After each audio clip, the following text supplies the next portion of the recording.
Só falei começar a gravar que os cachorros começaram. Engraçado. Vamos lá, né? Finalmente, não sei nem porque eu tô falando finalmente, chegamos ao parágrafo 12 da contografia. E aqui tem a passagem do Frege já. Consideremos agora algumas combinações de sinais. Esse aqui, esse sinal que vocês estão vendo na tela, significa que se pode encontrar algo, digamos, delta, de modo que delta seja negado. Pode-se, pois, assim traduzir. Existem algumas coisas que não têm a propriedade que. Aí nesse parágrafo, Frege introduz a notação da negação da generalidade. Ele interpreta que tal negação é uma afirmação da existência de coisas que não têm uma propriedade dada. Tá bem sucinto meu comentário, porque eu simplesmente não sei como explicar isso de uma forma mais detalhada. Foi praticamente uma paráfrase, né, do que o Frege fez.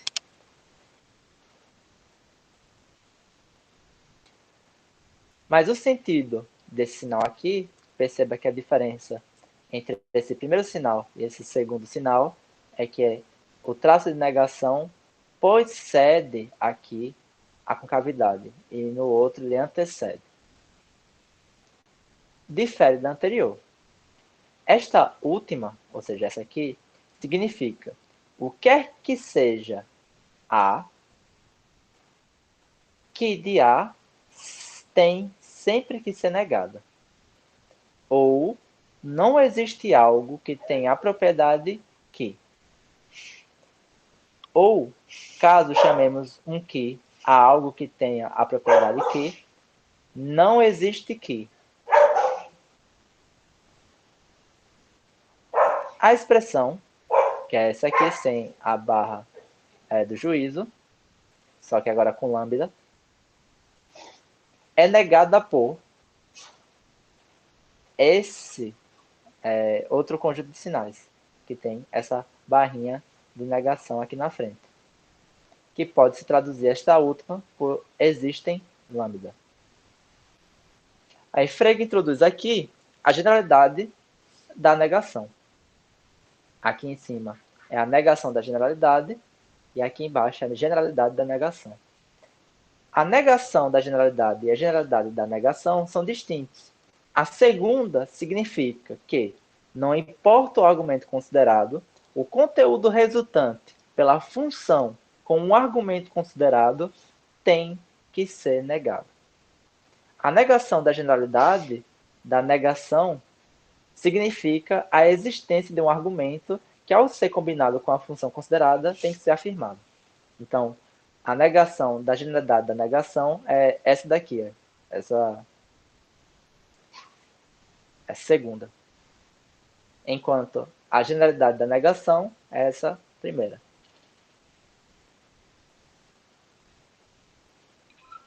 Essa segunda aí, ela quer dizer que existe com essa propriedade? Ou ela é tipo uma dupla negação? Não, ela é equivalente ao existem. O nosso existe mesmo. Tipo, a gente vai querer falar que existe P de X. Na notação freguiana, para falar existe P de X, dado que o Frege só tem um único quantificador, o que ele faz? Ele nega a universalidade e, ao mesmo tempo que nega a universalidade, ele generaliza a negação da propriedade. Essa expressão faz sentido para você quando eu me comunico dessa forma? Porque se não fizer, eu mudo. Não, o que você disse eu entendi. Tem que fazer esse trampo aí porque ele já tá usando o sinal, né? Então ele tá usando como se fosse universal e existencial em um só, né? Que é a generalidade, né? Para ele só vou colocar nos termos contemporâneos, para ele só há um quantificador. E a maneira que ele expressaria juízos que a gente expressa pelo quantificador existencial, ele exprime em termos de quantificação, do universal e negação. Então, deixa eu colocar isso em termos de nossa lógica. Seria tipo, não é o caso que para todo x não tem a propriedade alfa. Isso seria a mesma coisa de afirmar que existem coisas que têm a propriedade alfa. Sim. Ah, captei. Tranquilo? O restante também tá tranquilo com isso? Realmente eu acho quantificadores um pouquinho mais complexos do que proposições não quantificadas. Realmente é um pouco mais complexo, mas com essa sua explicação agora que você falou, esse exemplo que você disse no como seria em termos contemporâneos, ou educação contemporânea, deu para pegar melhor. É. Eu gosto de manter essa terminologia de freguiano porque a gente está lendo Frege, né? A gente não está tentando enxergar a lógica contemporânea em Frege. E eu acho particularmente interessante tentar interpretar a partir das categorias de Frege, porque o que ele está tentando classificar são juízos, né? E, de fato, tem uma certa consonância entre Frege e outros autores dizendo o seguinte, olha, os dispositivos que a mente dispõe para raciocinar logicamente a generalização, a abstração. Então, dessa forma, você pode fazer um link muito fácil com Frege com esses autores. Tá bom, não tão fácil, mas você pode fazer um link no mínimo artificial, mas eu acho que é um link real mesmo. Certo? Certo. Isso vai ser evidenciado um pouquinho mais à frente, quando ele for falar sobre condicionais. A gente vai ver agora. Na verdade, eu espero que isso fique evidente. Ou evidenciado. Pronto. Nessa condicional aqui,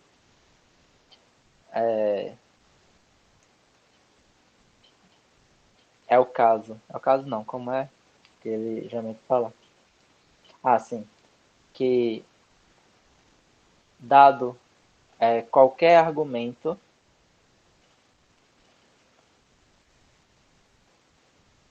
é sempre o caso, ou é sempre o fato, que de A, que não é o que não pode se dar, que de A seja afirmado e P de A seja negado. Desculpa essa engasgada, estava tentando relembrar. Significa o que quer que se coloque em lugar de A, o caso em que P de A deveria ser negado e que de A afirmado não ocorre. Assim, é possível que, segundo os significados que sejam atribuídos a A, P de A teria de ser afirmado e que de A teria de ser afirmado, em outros casos, P de A teria de ser afirmado e que de A teria de ser negado, e segundo os outros ainda, e P de A teria de ser negado e que de A teria de ser negado. Pode-se, portanto, traduzir: se algo tiver a propriedade que, também terá a propriedade de P. Acho que eu li P, mas é a propriedade rho. Ou cada X é um P. Ou todos os X são P's. E essa frase aqui que eu acho mais importante: este é o modo pelo qual são expressas as conexões causais. Nesse momento, Frege discute a generalidade de uma condicional. Não consegui entender o que ele quis dizer com "em outros casos" e "segundo os outros ainda", ou seja, essas duas partes não consegui entender. O mais importante desse parágrafo é: este é o modo pelo qual são expressas conexões causais. Isso pode gerar um debate sobre a natureza dos enunciados causais. Seguindo a notação de Frege, a enunciação de uma relação causal é simplesmente uma generalização de uma condicional. Ou seja, se faz uma condicional entre funções satisfeitas pelo mesmo argumento que dizemos que é o caso, não importando o argumento considerado. Então, eu acho que é nesses momentos que se evidencia aquela ideia que o Frege tem, que a consociografia ela vai tentar representar os raciocínios científicos. E a maneira que você vai enunciar as leis, vamos dizer, científicas, as leis causais científicas, vai ser predominantemente uma generalidade e uma condicional. É nessa pequena parte que eu extraio esse resultado. Então, a forma lógica de um enunciado causal é uma generalidade de uma condicional. Ao lado do que muitas pessoas costumam acreditar, que é simplesmente uma condicional. Então, aqueles outros casos lá não seriam os casos em que a condicional é verdadeira? E por isso seria os casos que ele cita lá, que daria no mesmo?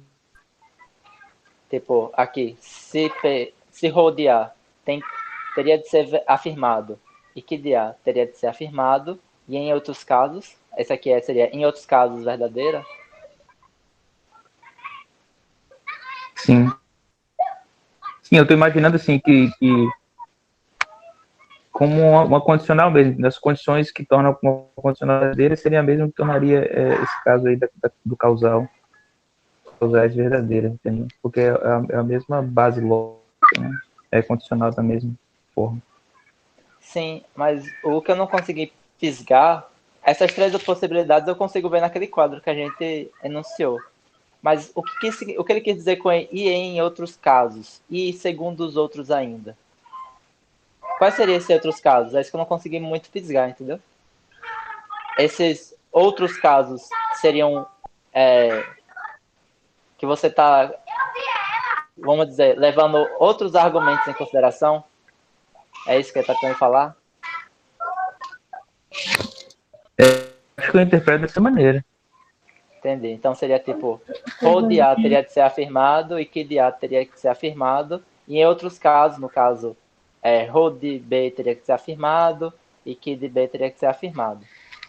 Não está faltando um caso aí, não? Por exemplo, esse do meio aí, veja. Se esse do meio for que de A primeiro e P de A depois. Se eu alterar a ordem desses dois, é um outro caso? Como assim, Expedito? Tem como você explicar Ó, melhor? esse do meio, tá vendo essa sentença do meio? Tá, tô vendo E do aí meio. vem P de A, né? Teria de ser afirmado. Aí depois ele vem X de A teria de ser negado. Só que se eu Certo. inverto isso, fica X de A e P de A depois. Isso seria um outro caso ou seria o mesmo caso que esse? Acho que seria o mesmo caso que esse. Ah, porque se fosse um outro Porque caso, estaria faltando ele. Era isso que eu estava dizendo. é porque a combinação que ele está estabelecendo aqui é entre o P de A ser afirmado ou negado e o que de A ser afirmado ou negado. Essa combinação que está acontecendo.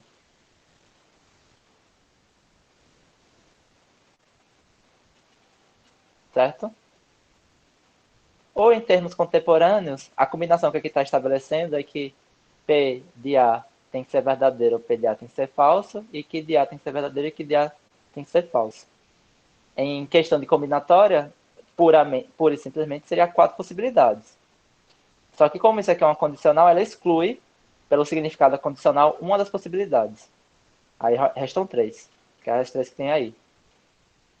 A diferença que isso tem em relação a uma condicional simples é esse em outros casos.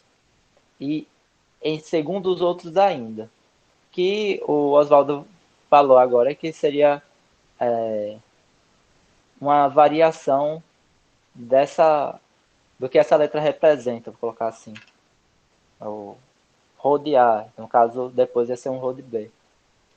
Só que eu não sei se eu estou inteiramente satisfeito com isso, porque o gótico tem uma anotação que é diretamente ligada com cavidade, mas pode só ser simplesmente uma implicação minha.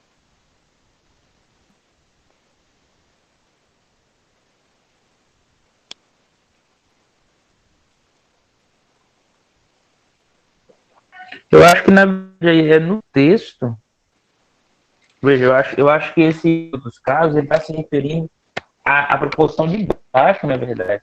E depois, segundo outros ainda, aí ele se refere a de baixo, e por isso que a de baixo não tem outros casos. Entendeu? Eu entendi, eu Tá, entendi. Talvez seja isso mesmo.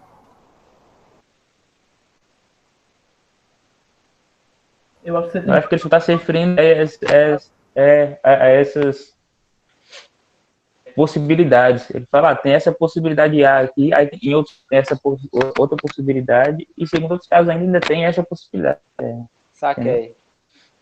Tipo, isso aqui É se tanto que ele não conectaria. faz nada na última. Certo. Então isso aqui se É, conectaria, na verdade, a sentença seguinte, né? Tipo, isso. tipo, em outros casos, PA teria que ser afirmado e QDA teria que ser negado. E, segundo outros ainda, PDA teria que ser negado e QDA teria que ser negado. Ah, agora entendo. Se for assim mesmo que tem que ser conectado, entendo. Obrigado, gente. Agora ajudou mesmo. Sério mesmo.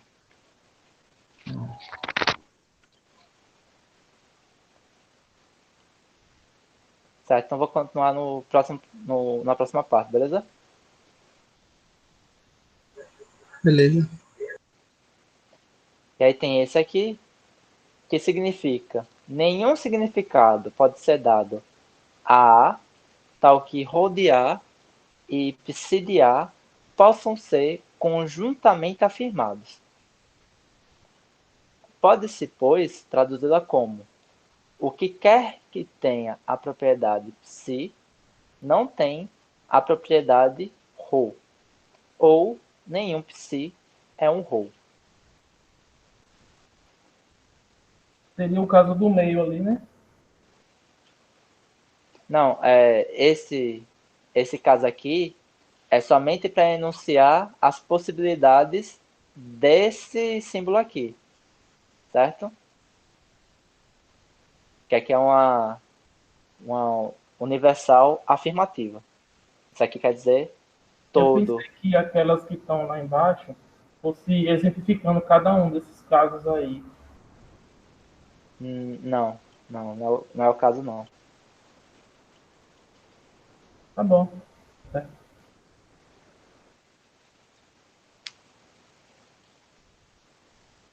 Por exemplo, bora pensar em um juízo como todo homem é mortal. Aqui está dizendo, o primeiro caso homem é afirmado, imortal é afirmado. Você afirmar que algo é homem e ao mesmo tempo é mortal, concorda com todo homem é mortal?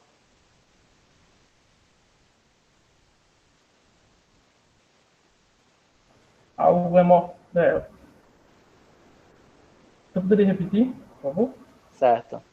Essa aqui, se a gente for parafrasear, tome essa expressão que eu estou circulando, que eu acho que está vendo, como todo homem é mortal. Certo? Sim, isso tudo aí. Sim. Homem vai ser esse que, e mortal vai ser o rho. Ah, A gente afirma que tem um indivíduo determinado que é homem. E que esse indivíduo também é mortal. Não, desculpa, inverti, né? Tem um indivíduo que é mortal, que errou é mortal, desculpa, e um indivíduo, que é o mesmo indivíduo que é mortal, que é homem. Isso concorda com o que está sendo anunciado aqui? Ou seja, concordar com. Não contradiz com isso aqui? eu acho que concordo, não concorda, não? Concorda, tranquilo. Então esse primeiro concorda. Então não tem nenhuma contradição em afirmar em que há algo determinado que seja mortal e homem, com o enunciado todo homem é mortal. Bora para o segundo. Há algo que é mortal, mas este algo não é homem. Isso concorda ainda com a frase todo homem é mortal? Não, porque já não concordo. Tem uma parte que ele não é mortal, no caso, nesse caso. Mas preste atenção, a frase é todo homem é mortal. Aí alguém chega para você, não, mas sei lá, Deus não é mortal. Logo essa frase é falsa. Você diria que isso faz sentido? Se Deus for homem, né? Não, mas não é isso que tá sendo posto em causa, entendeu? Uhum. Deus é outra coisa que não é homem. Porque não é. Bom, entendi. Então concordo também. Todos os três casos não sei com concordar. Exatamente. E concorda no sentido preciso, ou pelo menos mais ou menos preciso, que não entra em contradição com o significado desse enunciado. Então, de fato, se você afirma que todo homem é mortal e você encontra que existe algo determinado que é tanto homem quanto mortal, isso concorda com esse enunciado. Se você encontra algo que é mortal, mas que não é homem, ainda continua concordando com o enunciado, porque o enunciado só diz que todos os homens é mortais, mas ele não diz que é somente os homens que são mortais. Existe uma diferença nisso. E por fim, se você não encontra algo que nem é mortal e nem homem, também concorda com isso aqui. Então, isso aqui é verdadeiro nesses três casos. Sacou? Porque todos os três casos, vamos dizer, concordam com a verdade disso aqui. Deu para entender com essa explicação? Ficou muito vago. Deu? Emerson, Osvaldo. Mas eu Eu já acho que tinha deu pra. entendido, mas a explicação ficou excelente. Aham. Os exemplos ficou bem elucidativos, sim. Agora aqui, quando ele já entra aqui, ele já está tentando fazer outra parada. Ele está tentando esgotar outras possibilidades de combinações entre sinais. Concavidade, condicional e negação. Veja que há um certo modo de exposição. Os sinais que ele definiu, os operadores, são três. E aí agora ele está tentando exaurir algumas possibilidades e dizer quais seriam os seus significados em linguagem corrente. É esse o procedimento que está seguindo sistematicamente nesse parágrafo todo. Se vocês pararem um pouco para usar essa chave de interpretação para se doutrinar numa leitura de texto específica, que é o que eu estou estabelecendo aqui. Então, aqui, por exemplo, que é o que a gente deu anterior, ele coloca uma negação aqui, ó, na consequente. Então, quando você tem essa negaçãozinha aqui na consequente da condicional, o significado vai ser: nenhum significado pode ser dado a A, tal que rho de A e φ de A possam ser conjuntamente afirmados. Ou o quer que se tenha a propriedade psi não tem a propriedade rho. Ou nenhum psi é um rho. É o significado dessa combinação de sinais aqui. No restante do texto, Frege vai indicar a notação das combinações restantes entre o sinal de generalidade, condicionalidade e negação a respeito dos tipos de juízos categóricos estudados em lógica. No parágrafo anterior a este, ele introduziu a notação do juízo categórico universal afirmativo.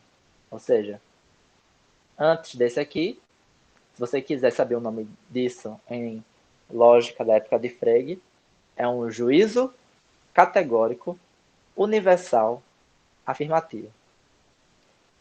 Por que é um juízo categórico? Porque ele afirma que é ou afirma que não é. Geralmente, juízos que afirmam que é ou que afirmam que não é são juízos categóricos. Por que é universal? Porque tem essa generalidade que afirma uma coisa para todos os indivíduos. E por que é afirmativo? Porque eu falei afirma, né? Mas atribui algo a todos os indivíduos. E essa atribuição é afirmativa. Então, ela é um juízo categórico, universal, afirmativo. Ela atribui afirmativamente a característica ρ A ao, como pode dizer, indivíduos que têm a característica que de A. Espero que não tenha ficado obscuro minha explicação de o que é um juízo categórico universal afirmativo. E neste parágrafo, ele introduziu a notação do juízo categórico universal negativo. Aí volta para cá. Por que é um juízo categórico? Porque afirma que é ou afirma o que não é. Porque é universal, porque ele faz uma afirmação acerca de todos os indivíduos. E porque é negativo, porque a atribuição do predicado aos indivíduos é de forma negativa. Ou seja, é a partir da negação. Tranquilo? Que é aqui o que está acontecendo. Essa característica, antes de ser atribuída aos indivíduos que têm a característica psi, ela está sendo negada. Então, você está atribuindo negativamente essa característica. Ela tá aí. Certo? Tá claro isso que eu estou falando, está obscuro.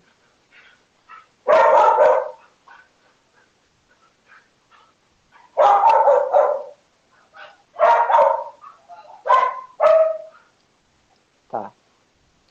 Tá de boa. Até como um exemplo anterior, dá para dizer que seria como dizer que não existe algo que é homem e não é mortal, né? Assim. Exatamente.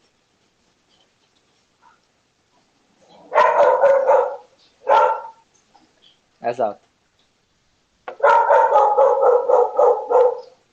Aí tem essa passagem aqui, que agora a negação, ela vem antes da generalidade da condicional, que nega isso aqui. E assim pode ser interpretadas como alguns lambda não são P. Aqui, o que ele introduz é o juízo categórico particular negativo. Mesma regra. É um juízo categórico, porque afirma o que é, ou diz o que é, ou diz o que não é. É particular porque, em vez de ele falar acerca da totalidade dos indivíduos, ele fala somente a parcialidade desses indivíduos. O particular informa a parte desse domínio de indivíduos. A gente geralmente tende a interpretar particular como algo individual. Não, é particular no sentido de parte mesmo. Você pega esse termo particular e fica só com a parte. E claro, que uma Esse pessoa... é o nosso atual, nem todo. É o nosso atual nem todo. Perfeito. Seria como negar a pessoa. E é negativo, como eu disse, porque a característica que você vai atribuir aos indivíduos, ela vai ser dada de forma negativa. Aqui, ó, tem um não antes. Então, alguns lambda não são ρ.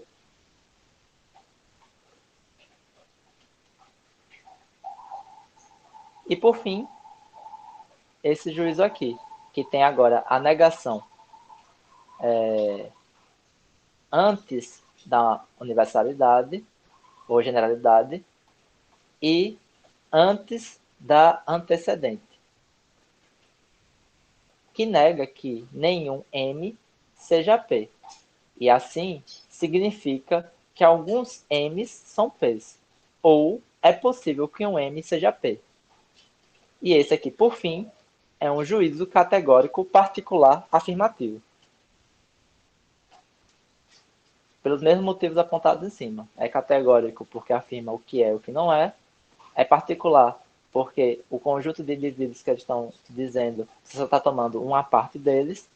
E é afirmativo porque o que está atribuindo a ele é atribuído de forma positiva. Que é essa aqui, a parte desse são aqui. Deste modo, obtemos o quadrado de oposição lógica, que é essa aqui, ó. O famoso quadrado aristotélico. Quadrado de oposições. Aqui é o juízo categórico universal afirmativo. O juízo categórico universal negativo. O juízo categórico particular afirmativo e o juízo categórico particular negativo. O lado esquerdo, se eu não estiver equivocado, ficam as proposições afirmativas. No lado direito, as proposições negativas. Na parte superior, as proposições universais.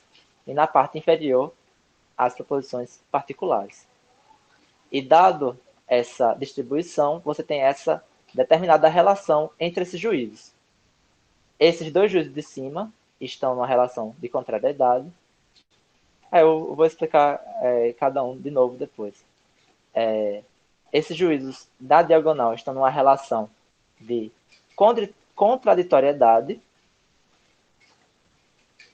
E essa relação de um juízo em cima do outro chama relação de subalternidade. E essa relação dos de baixos, que estão um ao lado do outro, chama de subcontrariedade. Aí, finalmente, ele dispõe, no quadrado das oposições, famoso por ser um dispositivo pedagógico antiquíssimo para mostrar as relações de contraditoriedade, ou seja, os dois juízos que estão nessa relação não podem ser afirmados e nem negados simultaneamente. Ou seja, se um é afirmado, o outro é negado e vice-versa. Contrariedade. Os juízos que estão nessa relação não podem ser afirmados simultaneamente, mas podem ser negados simultaneamente. Subcontrariedade. Os juízos que estão nessa relação não podem ser negados simultaneamente, mas podem ser afirmados simultaneamente. E subalternidade. Os juízos universais sendo afirmado, o juízo particular que está nessa relação também tem que ser afirmado. E entre os juízos categóricos, os respectivos juízos com a notação constográfica. Então, não sei se ficou muito claro cada uma dessas relações. Ficaram claros para vocês?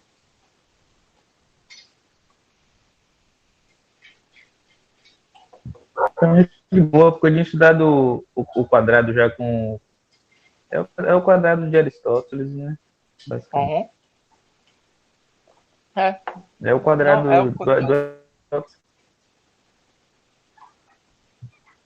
com a notação constográfica, é isso mesmo. Sem tirar nem pôr. Pra mim ficou mais ou menos. 100% claro e distinto não.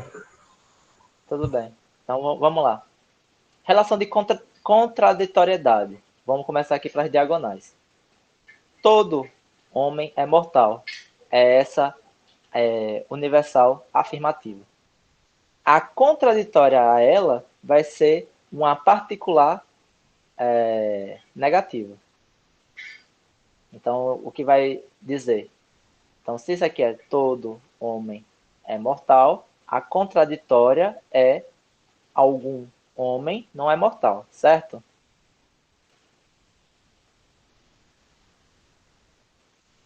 Certo. A relação de contraditoriedade dita o quê? As duas não podem ser simultaneamente verdadeiras nem simultaneamente falsas. Ou seja, se uma é verdadeira, a outra imediatamente é falsa e vice-versa. Então, se é verdade que todo homem é mortal, então automaticamente é falso que algum homem não é mortal. justamente por ser essa relação de contraditória. E vice-versa, se fosse verdade que algum homem não fosse mortal, automaticamente seria falso que todo homem é mortal. Sacou? Ah, sim, sim. Agora deu pra pegar. Essa é a relação de contraditoriedade. Ou seja, as proposições que estão nessa relação também são chamadas de contraditórias. Certo? Agora vamos para a relação de contrariedade, em que as proposições que estão nessa relação são ditas contrárias umas às outras.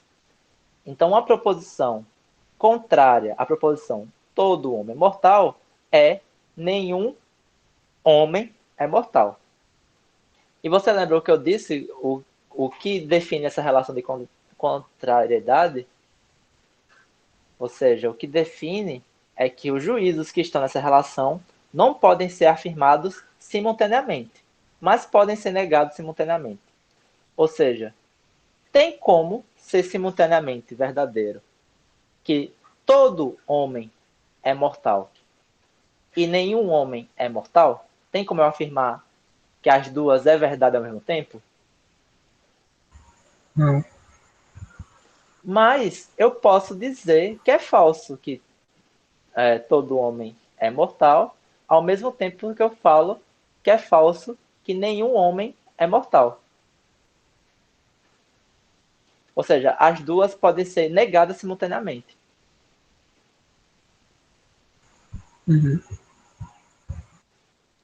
Você quer que mude o exemplo? Ou ficou claro já com esse exemplo?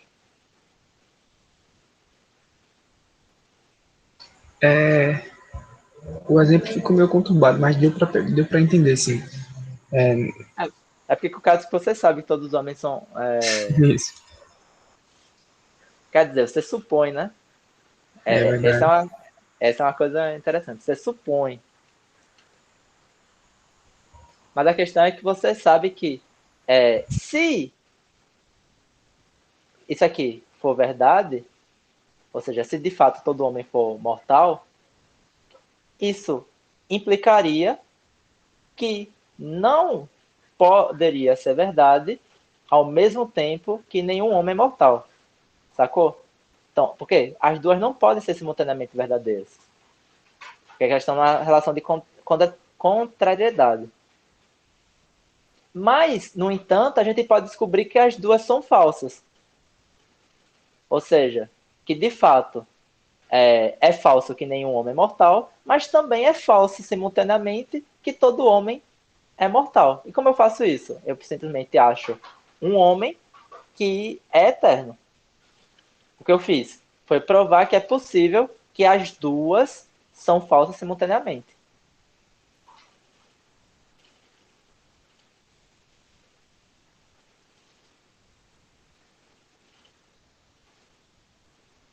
Certo?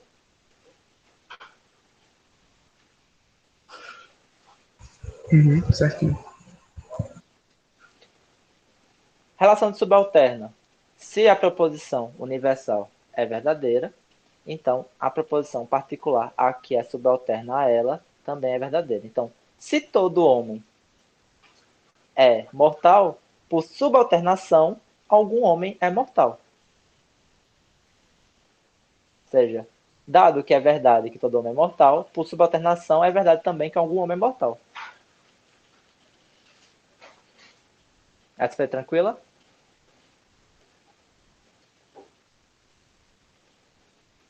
Essa foi mais de boas. Uhum. E agora a subcontrária, que eu acho a mais difícil de explicar. Que é a oposta, vamos dizer, da contrária. Deixa eu pegar aqui a definição. Os juízos que estão nessa relação não podem ser negados simultaneamente, mas podem ser afirmadas simultaneamente. Então, você pode afirmar simultaneamente que algum homem é mortal, e você pode afirmar simultaneamente que algum homem é mortal, a também que algum homem não é mortal. Ou seja, essas duas podem ser afirmadas simultaneamente. mas elas não podem ser negadas simultaneamente. Você não pode dizer que, ao mesmo tempo, algum homem não é mortal e algum homem é mortal. Não pode negar isso ao mesmo tempo. Sim, sim. Ok? Tranquilo agora? Tranquilo. Certo. E agora a gente está entrando na parte 2 do livro, que é chamada Representação e Derivação de alguns juízos do pensamento puro. Antes de começar todas as patifarias das demonstrações e extremamente elegantes que vai ser exercida a partir disso aqui, ele vai fazer meio que um parágrafo introdutório, que é muito legal. Já nas primeiras sessões, introduzimos alguns princípios fundamentais do nosso pensamento puro para serem transformados em regras de aplicação de nossos sinais. Estas regras, e as leis das quais são imagens, não podem ser expressas na consografia, posto que constituem sua base. Aqui, pode-se notar que Frege tinha consciência de uma distinção análoga com a atual a respeito de metalinguagem e linguagem-objeto. A primeira parte toda da constelografia foi uma introdução dos sinais da constelografia utilizando a linguagem corrente e, na medida que fosse necessário, justificados através de argumentos em linguagem corrente. O motivo que pode ser atribuído à impossibilidade de introduzir regras ou leis acerca dos sinais usando a própria constelografia é que a base, que é a linguagem corrente, não está no mesmo nível que a linguagem a ser definida, a constelografia. Isso sugere que, além de ter consciência de algo análogo à distinção metalinguagem e linguagem-objeto, ele também tem uma certa consciência de nível de linguagem. Porque, segundo essa interpretação, algo está sendo definido ou introduzido. Não pode estar, no mesmo nível daquilo que está definindo ou introduzindo. Tranquilo essa interpretação para vocês ou vocês acharam muita posição de barra? Eu só queria saber o que ele quer dizer com o mesmo nível. Certo. Mesmo nível. Deixa eu pensar aqui em um jeito de falar isso de uma maneira não técnica. Esse fato nível aí, em que sentido, no caso? Quem usou o termo nível fui eu, né? Ele fala que não pode ser atribuído porque uma constitui a base da outra. Deixa eu pensar aqui o que uma terminologia de nível sem ser técnica. Vamos ver. Tá. Vamos imaginar que você vai definir alguma coisa. Se todas essas coisas estiverem em grau de igualdade, você tem certas dificuldades de definição para dizer uma certa impossibilidade de definição, porque você não tem o privilégio de um conjunto de coisas que está em uma posição diferenciada que é usada para definir as restantes. E quando isso é criado, a gente geralmente fala que isso é um nível. Essa explicação é acessível para você ou é obscura? Ele está comparando... ainda é obscura porque eu ainda não entendi a questão do nível mesmo. Tipo, quando é que um enunciado... Quando tem o mesmo valor de verdade... Não. Nível não nesse sentido. Nível no sentido de tipo, você reserva um tipo de linguagem, um conjunto de sinais, que a partir dele você define outros sinais que é considerado a linguagem objeto.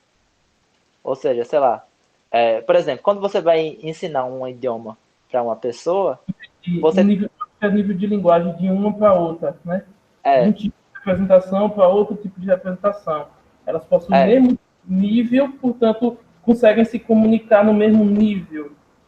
Não, então, para você introduzir uma nova linguagem, você tem que ter uma linguagem que está num nível maior do que o dela.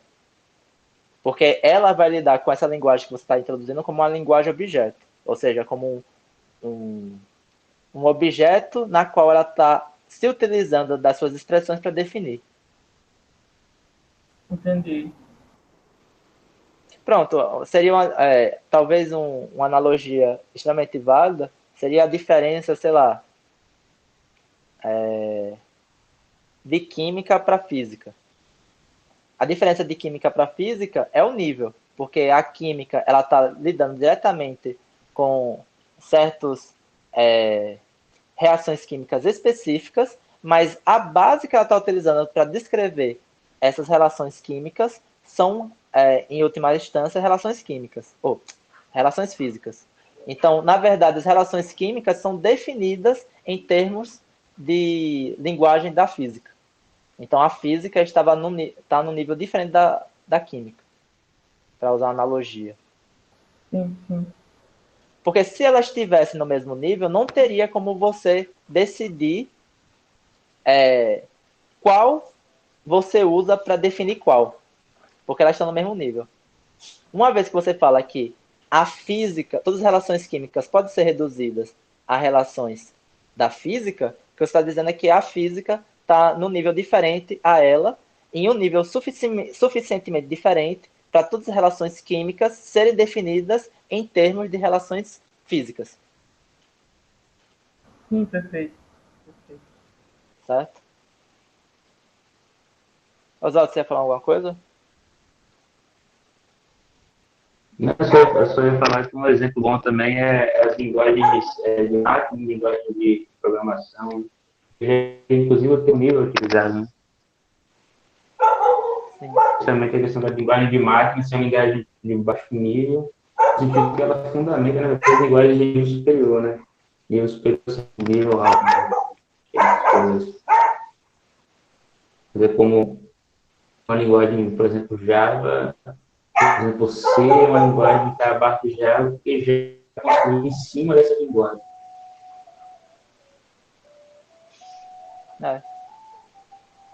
É um outro exemplo mesmo. É um exemplo que eu acho que é diretamente extraído da terminologia lógica, talvez.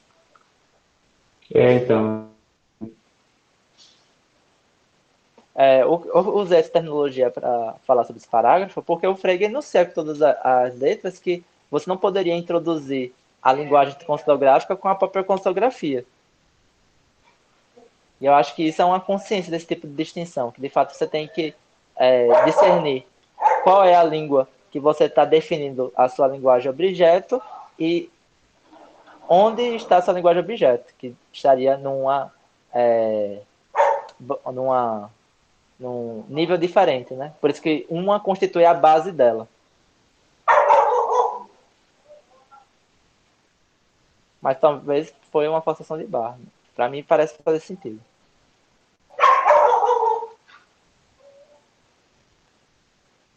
Nestas próximas sessões, alguns juízos do pensamento puro serão representados, na medida do possível, por sinais. Parece natural derivar estes juízos mais complexos dos mais simples, não com o objetivo de torná-los mais exatos, o que seria desnecessário na maioria dos casos, mas para ressaltar as relações dos juízos entre si. Nessa passagem, Frege descreve o que consiste a parte 2 da consografia, a formalização de algum juízo do pensamento puro por meio dos sinais definidos para expressar as relações entre si. Então, talvez uma coisa que eu deveria ter colocado destaque é que não é para transformar os juízos mais exatos. Aí a gente volta para o prefácio. É para evidenciar as relações entre eles. E eu acho que isso é importante porque tem gente que se equivoca quando começa a utilizar um formalismo, acreditando que ao se utilizar um formalismo, vai deixar um determinado juízo mais exato. Que pode ser o caso em algumas medidas, mas eu acho que não é o caso em todas. E nem na maioria. o que garante a exatidão do raciocínio não é o formalismo. O que garante não, o que o formalismo tenta garantir é a relação que os juízos têm entre si. Isso que eu estou falando faz sentido para vocês? Ou tá um pouquinho voando? Você poderia Sim, tipo, essa... um formalismo se equivoca pensando que ele está deixando um tipo de raciocínio mais exato. Quando, na verdade, o Frege, o que ele está dizendo é que essas formalizações, o que elas fazem é somente evidenciar as relações entre os juízos, não dando mais exatidão a eles. Aí, para utilizar um exemplo, não é que a lógica do Frege é mais exata do que a lógica aristotélica, só que ela evidencia melhor as relações entre os juízos. A lógica aristotélica continua exata. Não sei se eu estou fugindo um pouquinho, mas veja, só dando um exemplo. Na física quântica, a gente tem formalismo, por exemplo. A gente tem o de Schrödinger, a gente tem o de... Esqueci o nome dos outros, mas a gente tem 3 tipos de formalismo. Seria O no de mesmo... Heisenberg, ou não? Isso. Deixa eu ver aqui. Deixa eu pesquisar aqui. Mas, enfim, deixa eu só terminar o raciocínio. Eu ainda vou dizer quais. Você tem 3 tipos de formalismo. Todos os 3 tratam de postulados da física quântica, né? Tratam de quântica. Esses 3 postulados querem falar da mesma coisa, só que de modo diferente. Então, eles estariam no mesmo nível, no caso? Seria isso? Não, aqui seria a discussão diferente. Dentro desse contexto que a gente está falando, eles tentariam evidenciar relações entre os enunciados da física quântica diferentes, vou colocar assim. Aqui já é um outro detalhe da cartografia. Tipo, o exemplo que você colocou é bom. A questão é, para que 3 formalismos diferentes? Seria essa a questão. Os 3 formalismos diferentes é porque um formalismo é mais exato do que o outro? Segundo essa forçação de barra que eu estou fazendo na cartografia aqui, não, é porque os formalismos, eles evidenciam relações diferentes entre os enunciados. Por exemplo, o que as equações de Maxwell conseguiu fazer? Para usar um exemplo que eu acho que é mais cabível. Ele conseguiu mostrar de maneira perfeita quais são as relações entre as equações de campo magnético e as equações de...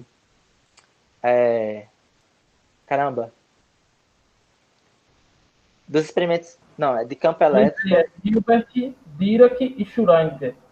Hilbert, Certo. Dirac e Schrödinger. São 3 formalismos que tratam da física quântica, mas são matemáticas diferentes falando da mesma coisa. É isso que eu quero dizer. Seria esse o caso?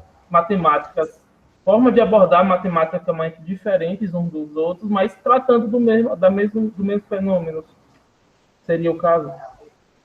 Não, seria assim. Esse caso o Frege também vai relatar nesse parágrafo. Mas a questão seria a avaliação. Você, dado esses 3, pronto, pega esses 3. Agora me diga, qual desses 3 é mais exato? Bom, assim, os 3 usou o formalismo porque eles têm mais familiaridade, sabe? O Schrödinger usou o formalismo dele de onda, o Dirac usou o dele de matrizes, e o outro lá, o Hilbert, usou o dele de espaços, de campos. Assim, Certo. aí, qual deles é mais exato, não foi? Você perguntou? Sim, exato. Na verdade, isso vai depender da sua familiaridade com a formulação de um dos 3. É isso que os professores sempre dizem. Por exemplo, se você é mais familiarizado com Schrödinger, para você é mais fácil aprender quântica pelo formalismo dele. Se para você Dirac, mas os dois chegam em resultados que tem que dizer a mesma coisa, porque é sobre a mesma teoria. Não, mas calma. Veja, a pergunta é qual dos 3 é mais exato? Não é qual dos 3 a gente tem que adotar. A pergunta é acerca desse formalismo. Ou seja, qual dos 3 é mais exato? Exato em que sentido, assim? De dar de que de resultado, exato. Exato, no sentido de fornecer a partir dos mesmos procedimentos, os mesmos resultados. Exatos nesse sentido específico. Mas aí que tá, os três chegam nas mesmas coisas de modo diferente. Certo, não, mas a conclusão que eu estou Acho querendo. que Schrödinger é mais simples. Schrödinger é mais. Mas a conclusão que eu estou querendo chegar não é que você vai ter que escolher um. É simplesmente falar que os três são igualmente exatos. É essa a conclusão que eu quero chegar. Entendo. Entendeu? Entendo. A diferença dos três não é em exatidão.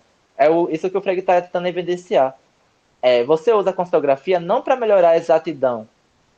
Você usa a constografia para que se evidencie certas relações entre juízos. Aí tudo bem, aí já é uma outra, um outro tipo de valoração, entendeu? Não é mais a valoração sobre exatidão. Os três que você acabou de dizer são exatos igualmente, ou seja, eles produzem os mesmos resultados de maneira unívoca. Agora, de fato, a gente concorda que é de maneiras diferentes.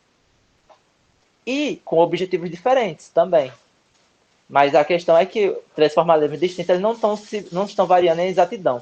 Eles têm igual exatidão. Perfeito. No mesmo Aí nível. Seria o mesmo nível, no caso. Em Sim. termos de exatidão. Em termos de exatidão seria o mesmo nível. Aí eu usei, por exemplo, o exemplo é ótimo. Eu quis invocar o Maxwell. O que o Maxwell fez não foi transformar as equações a respeito do magnetismo e da da elétrica mais exatos. Não, o que ele fez foi mostrar que existe relação entre as equações do magnetismo e a equação da elétrica, criando a área do eletromagnetismo. Então, o formalismo de Maxwell, ele evidencia a relação entre os juízos da elétrica e os juízos do magnetismo, falando que, na verdade, as duas fazem parte do mesmo campo, de uma mesma área. Elas estão interconectadas intrinsecamente. Então, é um formalismo que o que ele mostrou, a conexão entre os juízos. Ele não mostrou algo mais exato. As equações que tinham antes dele eram exatas. Daquele quadrado lá de Aristóteles. Seria um caso ali embaixo? Exatamente. Aquele quadrado é exato também. Aquele quadrado é exato. A questão é que ele não evidencia as conexões entre os juízos. O que o Frege faz seria algo análogo ao que o Maxwell fez. Mostrou.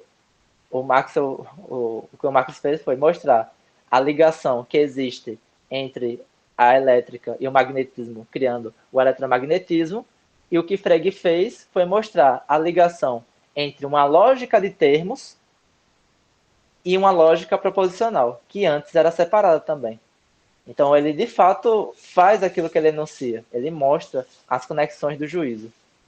Enquanto antes dele existia juízos também exatos dessas duas lógicas, mas não era evidente como elas podiam se relacionar uma com as outras. Pareciam dois campos distintos. Ou seja, essas lógicas não mostravam como os juízos estavam interconectados.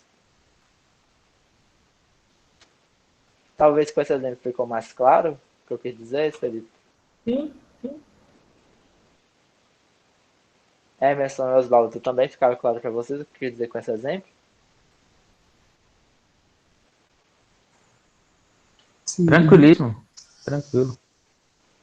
Massa. Eu só vou reler só para atestar. A questão assim, da forma é mais como é uma licitação das relações, é uma questão mais de validade, né? Então, validade formal, puramente formal falando. Né? Tipo, se de fato Então, essas relações, então elas podem ser explicadas de alguma forma.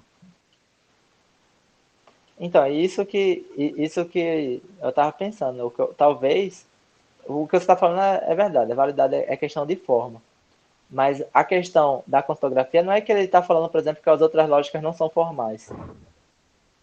As outras lógicas são Sim, formais sim. também, Não, esse ponto entendeu? aí eu entendi tranquilo. Uhum. É porque é um equívoco que a galera geralmente faz, que é confundir formalismo com exatidão. Claro que está associado, mas é porque elas fazem uma certa hierarquia, né? Se tem formalismo, aquilo é exato. Se não tem formalismo, aquilo é inexato. O que não é o caso. Por exemplo, a lógica É, aristotélica, ela não se utiliza muito de formalismo. De formalismo. Ela é formal, mas ela não se utiliza muito de formalismo. Mas ela é exata. Ela é exata. eu acho que é mais uma. Isso é confusão, mas na verdade as lógicas ali, o mais ampliado, é uma questão de conseguir lidar com mais coisas, ser mais complexo nesse sentido, né? Não Ou de seja, exatidão, mas de repente de mostrar a conexão de amplitude. várias coisas. Ou seja, o formalismo Sim. ajudaria para mostrar as conexões entre vários juízos distintos. Ó, Alan, se eu estiver errado, você me corrige, mas me sustenta muito alguns comentários que o Renato faz bastante, que é essa lógica mais refinada ou mais. Esqueci, mas quando ele fala sempre assim, essa lógica é mais refinada, quando fala do CQC ou de algum tipo de lógica. Depende do sentido que ele quer dizer refinado, entendeu? Por exemplo, quando ele quer falar refinado, ele quer dizer mais elegante, ou seja, faz as Não, mesmas coisas, só que economiza princípios. Pode ser. O equívoco, eu acho que é quando dizem coisas do tipo, agora a gente tem uma precisão maior. Isso, isso só é fruto de uma má leitura dos autores do sim, passado, entendeu? eu acho que ele também faz esse comentário nesse sentido que eu quis dizer. Entendeu? É. De fato, eu vejo vários comentários de lógicos que é do tipo, os antigos estavam numa confusão acerca do que era lógica. Isso é falso. Não tinha exatamente uma confusão acerca do que era lógica. Eles têm uma definição que era diferente da nossa de lógica.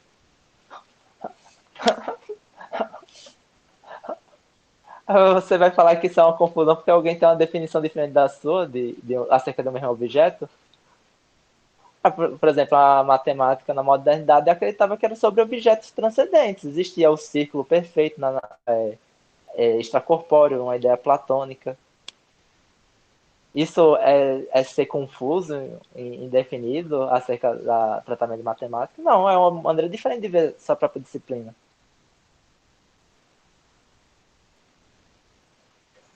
É, realmente, exatamente isso. Uhum. Isso não quer dizer que eu estou falando que a gente não tem avançado. A gente Sim, avançou. claro, claro. Mas um avanço, ele não é puro, por exemplo. Quando você fala um avanço, você tem que colocar um parâmetro, por exemplo. O que a gente quer comparar que a gente avançou é um maior tratamento mecânico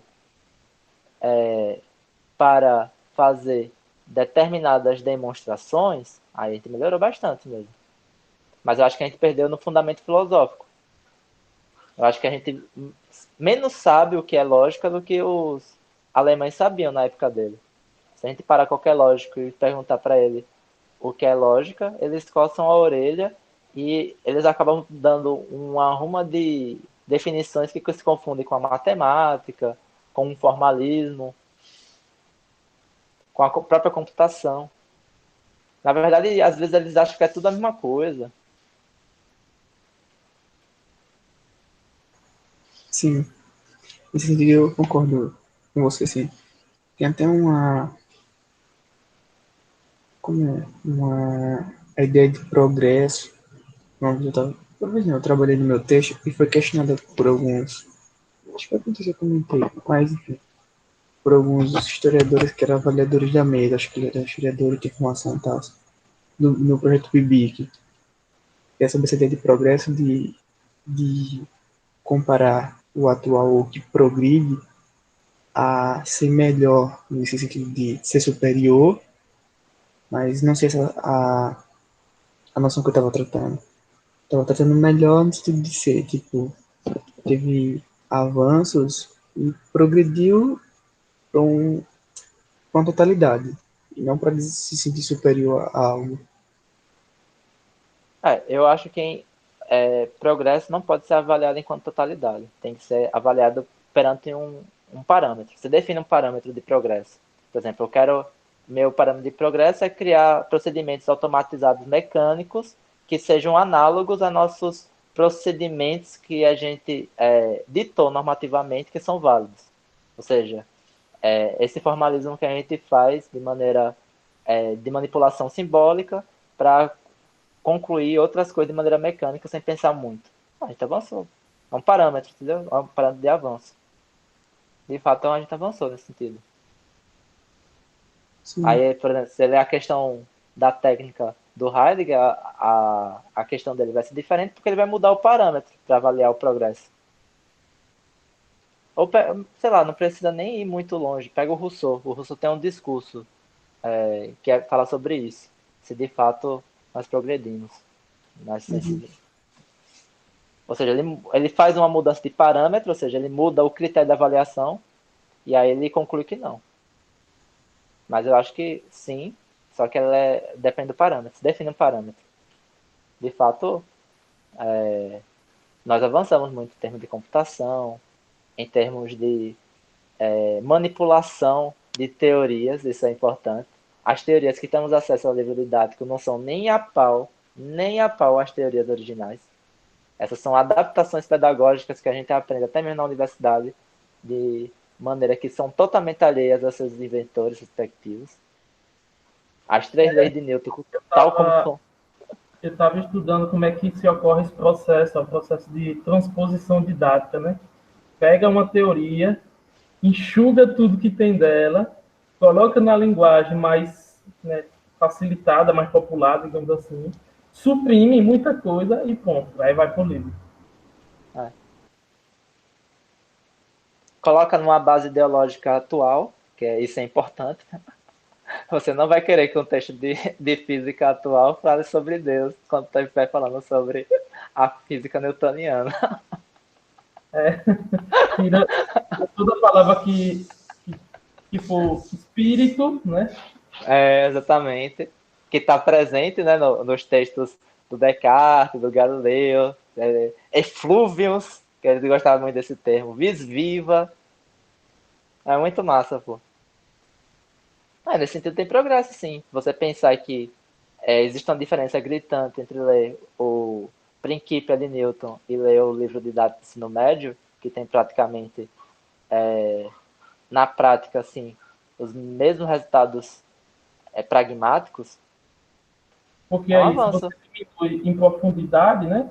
Você aumenta o número de conteúdos que você consegue dar no ensino médio, por exemplo.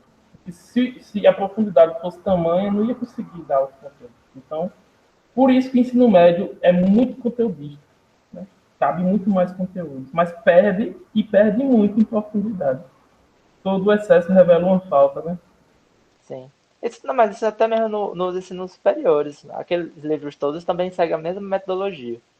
Física 1, Física 2, Física 3, Física 4 é uma coleção de resultados de autores que metafisicamente são inconciliáveis. Você falar para Leibniz e para Newton na época dele, supondo que eles estariam sendo ensinados sobre a mesma base de metafísica 300 anos depois, eu acho que seria inconcebível para eles. Seria, sei lá, a mesma coisa de você falar para alguém que estuda sociologia que o resultado da teoria dela estaria no mesmo livro de alguém que está fazendo computação atualmente. Os caras iam se olhar assim, como assim? A base metafísica que eu estou trabalhando é totalmente distinta. E o outro falaria, eu nem tenho base metafísica. Mas não duvidem, cara. Não duvidem. Depois de 300 anos, só Deus sabe o que vai acontecer. Vai que acontece uma junção de Levi-Strauss com a teoria da computação quântica atual. Aliada ao termo de estrutura daqui a 300 anos. Ninguém sabe. Para nós, atualmente, é inconciliável isso. É verdade, a origem é o coach quântico. Vou continuar aqui, beleza?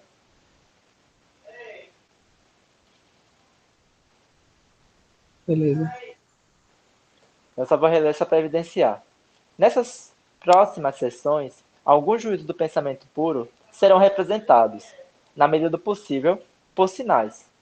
Parece natural derivar estes juízos mais complexos dos mais simples, não com o objetivo de torná-los mais exatos, o que seria desnecessário na maioria dos casos, mas para ressaltar as relações dos juízos entre si.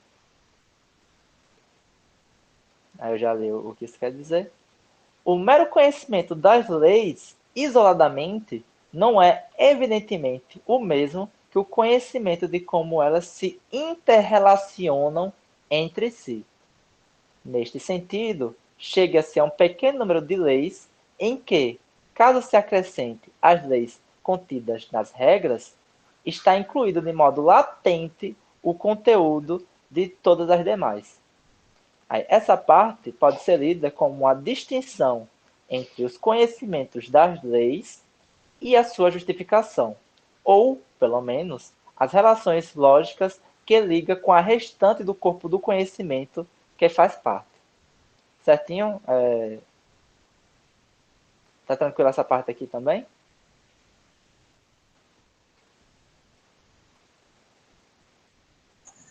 Sim. Tá de Ok. boa. Uma vantagem do modo dedutivo de representação é nos familiarizar com esse núcleo, kernel, de leis. Tendo em vista que não se pode enumerar todo o ilimitado número de leis que podem ser enunciadas, então só se pode alcançar completude pesquisando aquelas que implicam potencialmente todas as demais. Frege enfatiza uma vantagem do modo dedutivo de representação. A quantidade de leis que podem ser enunciadas é infinita. No entanto, ao fazer uma investigação de quais leis implicam as restantes, podemos nos familiarizar com uma quantidade de leis reduzida, na qual ele chamou de kernel, ou seja, o núcleo, que são a base de todas as demais, obtendo a completude porque, suponho, saber-se-ia, através delas, como obter qualquer outra lei, propriedade que não poderia ser obtida caso catalogássemos todas as leis individualmente, sem procurar o kernel.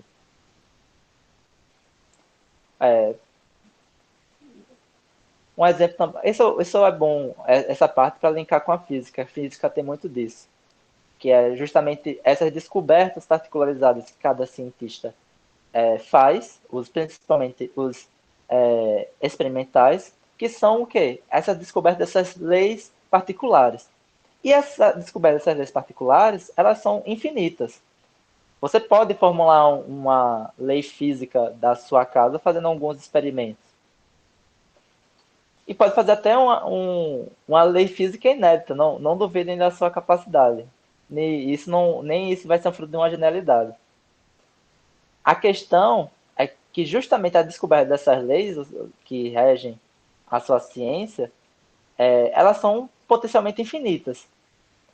E uma maneira mais adequada seria, na verdade, descobrir quais, na verdade, são as leis que implicaria todas as outras menores, vou chamar assim. E essas leis seriam o kernel do seu sistema. Por exemplo, vamos pegar o Newton. Muitos dos resultados que o Newton formulou como leis, ele já tinha anteriormente a partir da obra de Tycho Brahe, de Copérnico, de Kepler. Talvez não tanto de Copérnico, mas de Kepler, de Tycho Brahe, com certeza. De Galileu. Claro que ele descobriu outras, não estou falando que ele não descobriu. Mas a questão dele, pelo menos no Principia, foi descobrir um número reduzido de leis que a partir delas você pudesse derivar todas as outras, que a gente chamou de mecânica newtoniana. Ou seja, a gente tinha as leis já, muitas dessas leis, a gente tinha esse conhecimento dessas leis particulares. Mas a mecânica newtoniana foi estabelecida quando ele descobriu quais são as leis que, quando combinadas, geram todas as outras, ou implica todas as outras. Que aí você pode falar que são as 3 leis de Newton. Ela é universal, né? Ele partiu do movimento de coisas do cotidiano para uma coisa muito maior. E ele disse mas que se essas leis que acontecem aqui tem que acontecer lá, né, em grandes distâncias. Partiu para mas esse é um detalhe. Essas outras leis também são universais. A questão é realmente sobre quais derivam quais, entendeu? Por exemplo, as leis do eletro...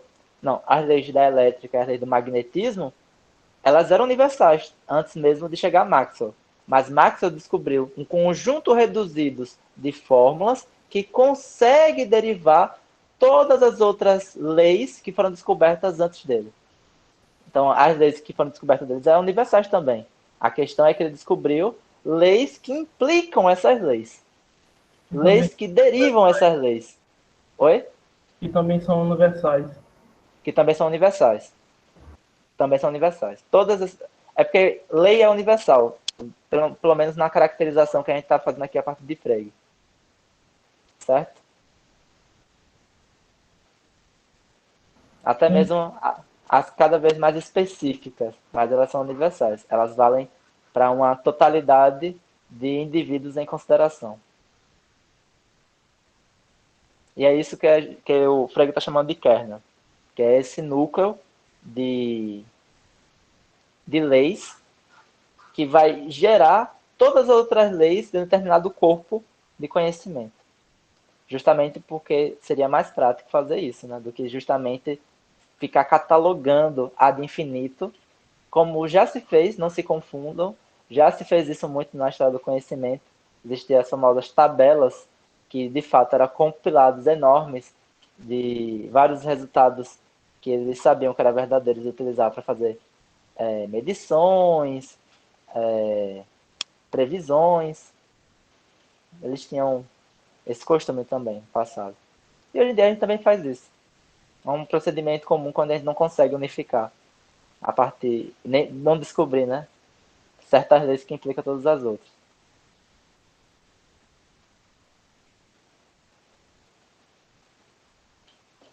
Há que se admitir, porém, que a solução aqui apresentada não é a única pela qual a redução pode ser feita. Assim sendo, nem todas as inter-relações entre as leis do pensamento são elucidadas mediante um modo de representação. Talvez ainda exista outra série de juízos a partir dos quais, com o acréscimo das leis contidas nas regras, poder-se-ia igualmente derivar todas as leis do pensamento. Mesmo assim, o modo de redução aqui apresentado evidencia uma tal quantidade de relações que qualquer outra derivação tornar-se-á muito mais fácil. Esse é o trecho que demonstra a sobriedade de Frege a respeito do seu sistema. Ele sabe que não é o único tratamento possível para o assunto investigado, pois poder-se-ia introduzir outros sinais com significados diferentes e modos de inferência distintos para representar e derivar os mesmos juízos, coisa que efetivamente aconteceu na história da lógica. Esse é um modo, melhor dizendo, o primeiro que surgiu na história da lógica, de representação dos juízos que evidencia as inter-relações entre as leis do pensamento, para evidenciar o que Frege está querendo apontar como inédito. Talvez possa-se usar um manual de lógica escrita por Kant e tentar notar o elevado número de leis do pensamento enunciadas, mas que não tem a sua inter-relação evidenciada. Ou seja, você quer realmente mensurar qual é o avanço que o Frege está tão informando a gente nesse parágrafo, pegue os manuais do curso de lógica do Kant, que o Kant vai ter lá tabelonas falando assim, juízo categórico universal afirmativo, juízo categórico universal negativo, juízo categórico particular afirmativo, juízo categórico particular negativo, juízo apodítico, aí vem afirmativo, negativo, e assim vai. Tem juízo problemático. Existe toda uma classificação que o Kant faz justamente para organizar em tabelas essas diferentes formas de ajuizamento. O que Frege tem, somente barra de juízo. E outros sinais, né, que é a generalidade e a condicionalidade. O Kant não, o Kant tem tabelas mesmo. Variam conforme modo, qualidade, quantidade.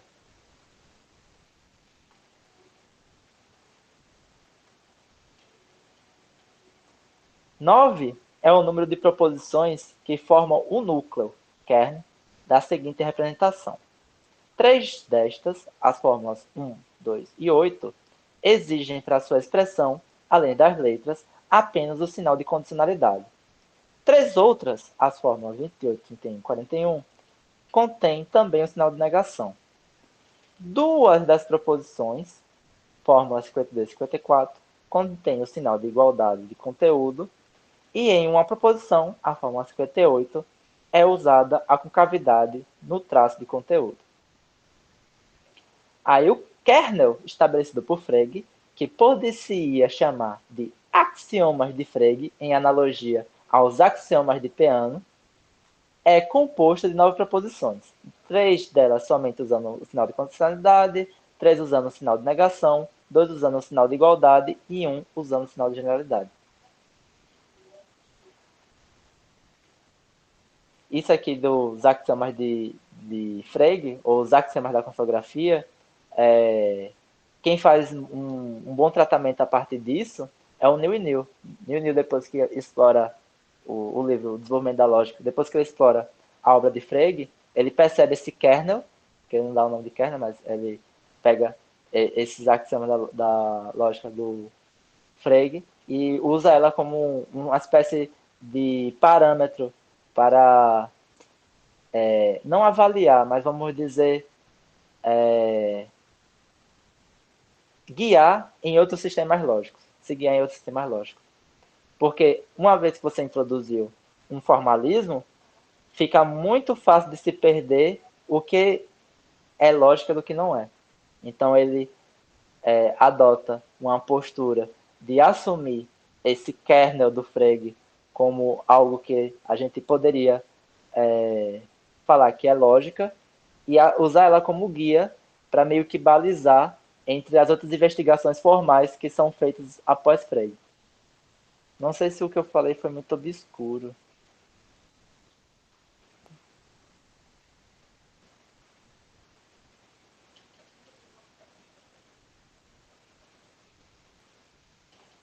Tá, acredito que não. Ninguém comentou nada. A derivação que se segue cansaria o leitor, caso ele quisesse traçá-la em todos os seus detalhes. Tal derivação serve apenas para assegurar uma resposta a qualquer pergunta sobre a dedução de uma lei. Finalmente, Frege reconhece que seguir as derivações pode ser exaustivo para o leitor. No entanto, a sua função principal é garantir a derivação das leis a partir do kernel. E essa derivação das leis a partir do kernel é o processo de dedução. E aqui acaba minha exposição, senhores. E eu estou falando sério aqui, não tem mais texto não. A não ser que a gente vai tratar acerca do vazio. Ou melhor, do branco.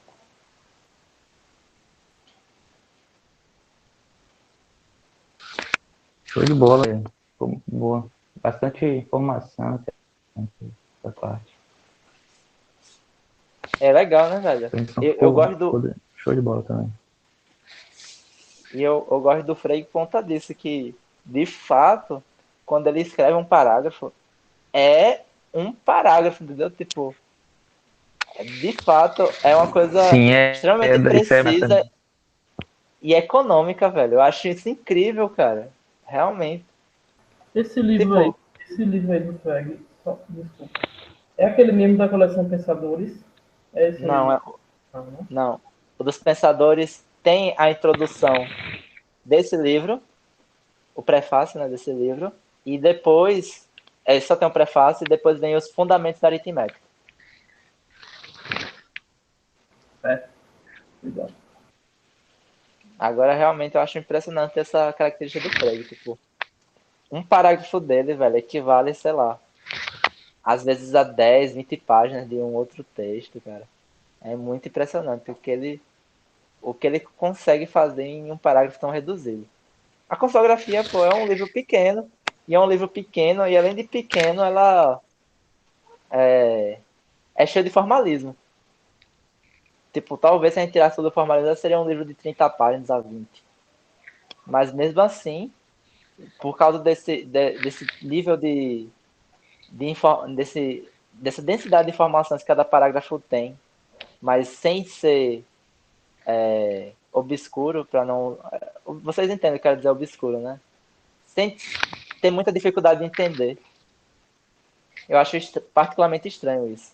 É um parágrafo muito denso, mas ao mesmo tempo que as suas informações estão bem postas.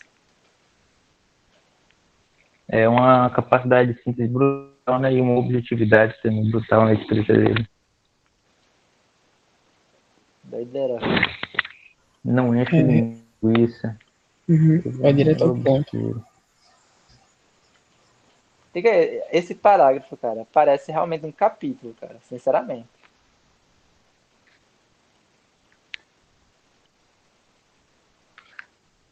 Enfim. Mas é isso, tipo, se vocês tiverem vontade, ler o parágrafo 13, que é um parágrafo interessante. E é um parágrafo interessante justamente para a gente pensar acerca do qual é o papel de uma linguagem formalizada, né? Que esse é o problema que o Frege está se colocando. É que ele quer representar algo que, segundo ele, já acontece. É uma coisa que já está dada. Que é as conexões do pensamento puro. O que ele está tentando fazer é simplesmente evidenciá-las a partir da linguagem. Que é a linguagem que vai transformar. Porque a gente não chegou nesse texto ainda. Mas mais tarde ele vai falar que é a linguagem que é capaz de transformar em sensível algo que não é sensível. A gente materializa essa coisa da qual não é capaz de sensação, que é o conceito, o pensamento. A gente cria um sinal para eles, para justamente materializar eles, transformar eles em sensíveis. E com isso, ser capaz de uma maior atenção dos sentidos, uma operacionalização, um melhor tratamento, porque agora eles estão mais diante dos nossos sentidos.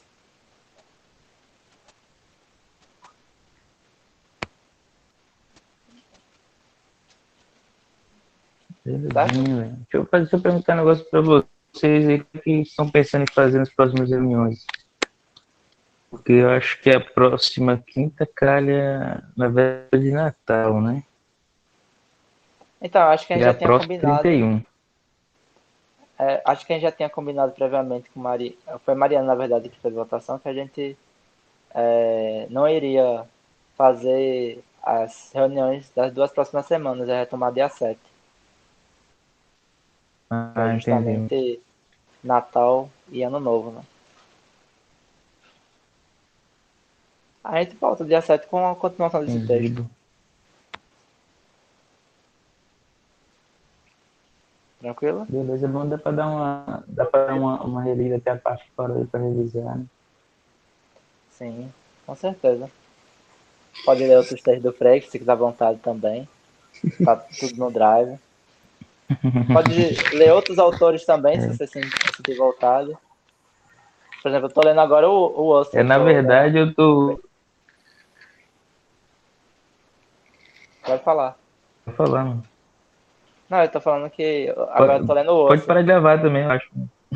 Ah, sim, verdade. É o Russell ou o Russell? O com H.